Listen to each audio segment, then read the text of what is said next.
Le franc CFA, on en parle avec notre premier invité, l'analyste politique Lionel Bilgo. Bonsoir. Bonsoir Robin. C'est là donc Rome et Paris divisés à cause de l'Afrique, à cause du franc CFA.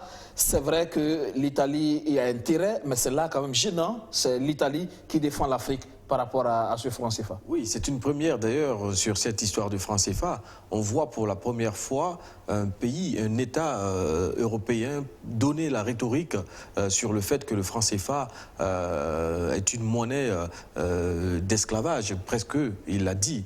Et donc c'est une nouveauté. Mais ce qui est surprenant, c'est le silence en fait des chefs d'État africains et du côté africain. Ce silence qui laisse planer peut-être une espèce de peur ou de crainte sur ce sujet qui est quand même imminemment politique. Peut-être qu'il fallait saisir la balle au bon, justement. C'est une bonne occasion. Oui, mais je crois qu'il y a comme une espèce de clivage ou encore une espèce de séparation entre les dirigeants africains qui sont tous, quand on prend la moyenne d'âge, issus du système d'après-colonisation, donc années 70, 80, 90, et puis la jeunesse africaine aujourd'hui qui aspire à un nouveau système. L'ordre mondial est complètement dérangé, même pas qu'en Afrique.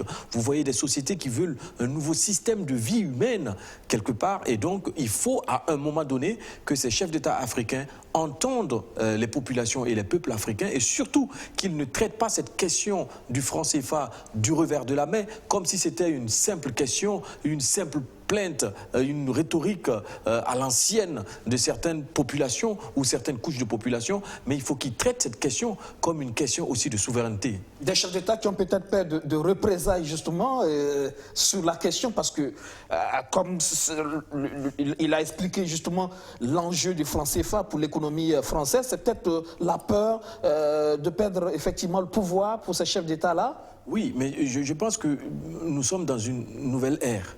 Et il faut qu'on sorte en fait de cette peur qui ne dit plus son nom. Nous avons eu le temps de la libération et de l'indépendance physique.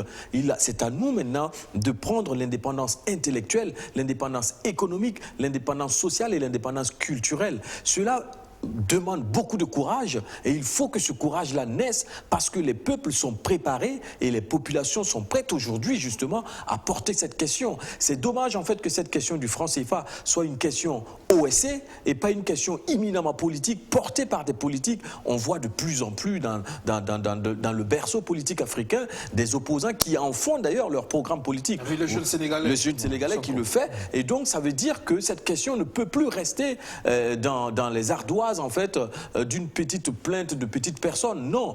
Et il faut se dire une chose, Aubin. Il faut de la transparence dans la gestion de nos États africains. Une transparence totale.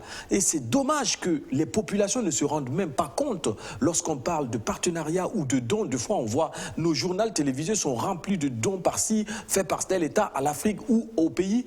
Mais derrière ces dons, il y a... C'est encore nos ressources. C'est encore nos ressources et il y a des non-dits. Et ces non-dits-là, malheureusement, maintiennent nos États dans une pauvreté continue. En tout cas, c'est une réalité. Les chefs d'État qui ne lèvent pas le doigt, mais peut-être que la pression devrait venir, vous l'avez dit tout à l'heure, des organisations de la société, mais surtout des intellectuels qui devraient pouvoir porter ce combat. La pression a déjà commencé.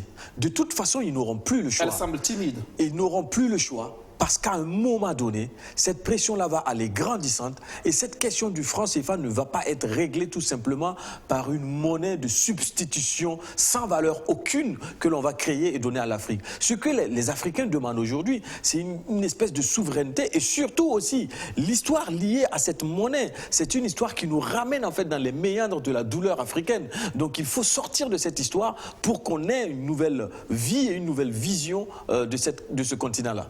Malgré tout ce qu'on dit, vous avez encore des chefs d'État ou des économistes, des éminents économistes qui tentent de défendre effectivement l'intérêt de préserver le franc CFA.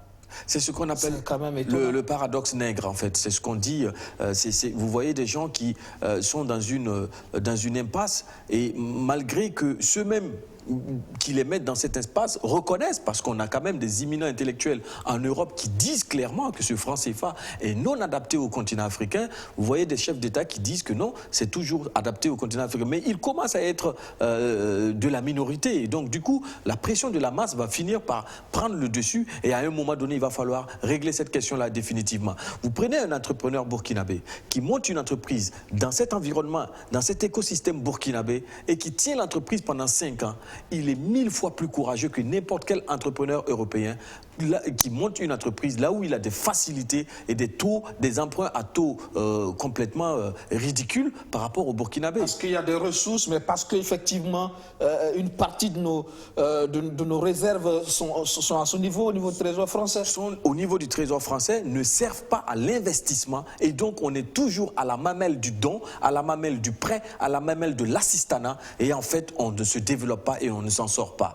Qu'on nous dise pas, on nous parle pas d'inflation, qu'on ne nous parle pas de maîtrise de la stabilité de la monnaie, mais dans tous les cas, nous devons être souverains et nous devons apprendre aussi, comme eux, ils ont appris. Ceux qui maîtrisent leur monnaie aujourd'hui, ceux qui maîtrisent l'inflation dans leur pays, eux qui connaissent en tout cas ces cas-là, ils ne sont pas mieux que nous, ils n'ont pas deux têtes, ils ont appris à le faire. Même la France aussi aujourd'hui qui a appris à maîtriser sa monnaie, elle est partie de quelque chose. Donc il faut qu'on ait le courage, nous, d'aller et on a des intellectuels, des économistes capables d'accompagner ce retour-là à une souveraineté monétaire de l'Afrique. Ces réserves, ces ressources africaines, ces réserves qui servent quelque part de moyens de pression économique, c'est une réalité. Malheureusement, on a vu avec la Côte d'Ivoire, notamment de Laurent Gbagbo. Non, mais ce n'est même plus une pression économique, c'est une pression politique.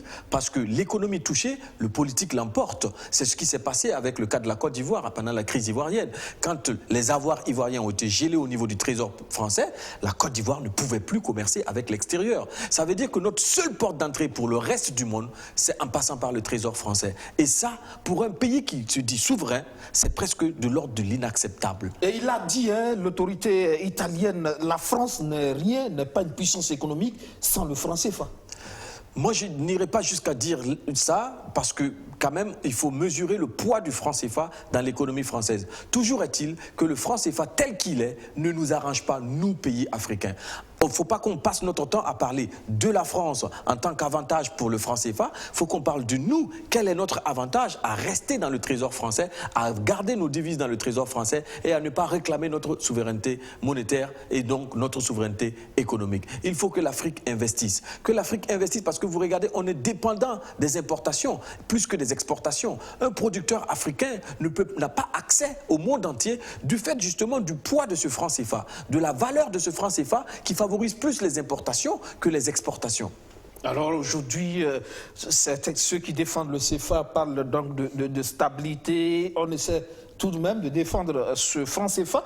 Toujours est-il que de plus en plus l'opinion africaine commence à comprendre l'intérêt effectivement de s'en défaire, mais qu'il faut organiser la lutte pour mettre la pression sur ces chefs d'État. Et la lutte commence à s'organiser. Moi, je suis content de voir que dans le berceau politique, justement, la parole commence à se libérer. Vous avez vu Koulibaly, ancien ministre ivoirien, qui est président de l'Assemblée nationale, qui est justement dans ce sens de dire que le franc CFA, il faut l'arrêter. Il y a l'opposant sénégalais qui aujourd'hui l'inscrit dans son programme politique et de plus en plus la société civile aussi qui porte de la voix. Donc ça veut dire que le combat est engagé et le combat va continuer. Merci Lionel. Merci.